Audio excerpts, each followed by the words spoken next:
Welcome to the GameRamble video review for Bulb Boy, narrated by me, Darkcloud. As always, the full text version of this review can be found on the GameRamble website, linked below. The TLDR for Bulb Boy is that it's a strange point-and-click adventure style game about a boy with a bulb for a head trying to save his family from the evil that took over their house. It features some surprising elements for the genre, such as action scenes and boss battles, along with simple yet fun puzzles to solve. Some parts of the game can be annoying, and the game is relatively short despite its slow pace, but overall it deserves a closer look. Gameplay receives a 7 out of 10. Bulb Boy differs from your typical point-and-click adventures thanks to the twisted puzzles. Graphics receives an 8 out of 10. The visuals are gory, gross, and actually quite good. Sound receives a 7 out of 10. Bulb Boy features some unnerving sound effects and creepy music. The overall score for Bulb Boy is 7.3 out of 10. Now for the full review. Once there was a young boy who lived happily with his grandfather and his dog. However, the boy is startled and awakened one night only to discover that some evil has taken over their home. Not only was his grandfather and dog nowhere to be seen, but monsters lurked everywhere. Fortunately, the protagonist is not an ordinary boy, but has a large bulb for a head. This comes in extra handy as he can unscrew his head and roll it around, or even attach it to other critters such as fish and spiders. Even so, his journey to find his dog, which is actually a flying moth dog, and his grandfather, who has a lamp for a head, will be challenging. Bulb Boy is a rather unique game, not only because of the freakish protagonist and the monsters that terrorize his house. It is basically a point-and-click adventure, but one where death lurks around every corner. The classic Goblins was clearly an inspiration for Bulb Boy, as it features the same style of single-screen puzzle solving. Everything Bulb Boy needs to make progress is typically in his immediate vicinity, so backtracking is pretty much eliminated.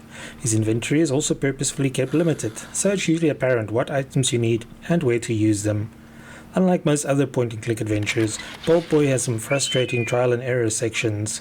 Death can come swiftly, but luckily the game frequently saves, and the nearest checkpoint is usually very close to where Bulb Boy can get killed. Nevertheless, it can still get annoying, as the game is relatively slow-paced, and having to repeat these types of sections feels a little out of place in the game of this type.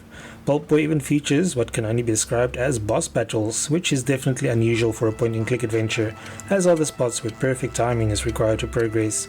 The actual puzzles themselves are never too challenging, and the game even has a built-in hint system to help players who get stuck. Bulb Boy uses a monochromatic color scheme for its 2D visuals, and the overall style leans heavily towards the gory and gross. In addition to the disturbing monster designs, the game is also filled with poop. There's even one scene where players have to cover Bulb Boy in poop to sneak past enemies, and another where not going to the toilet can literally kill him. Along with a monster made entirely out of poop, the most disturbing enemy in the game is a giant plucked headless chicken that stomps about with swaying guts hanging out and all. The use of light and shadows and green and red visuals makes for a very unsettling experience. Even the animations are cool, but slow the game's pace quite a bit. Really like how Bulb Boy's head illuminates his surroundings and even factors into a few puzzles.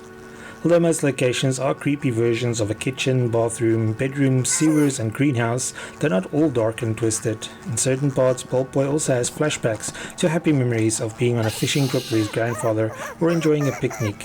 These scenes provide a breather between all the doom and gloom, but they are short-lived.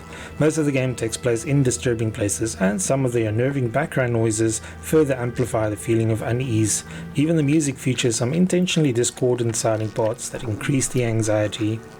Bulb Boy is certainly not a frightening game, despite a few attempts at jump scares, but there is just this overall feeling of wrongness that pervades it.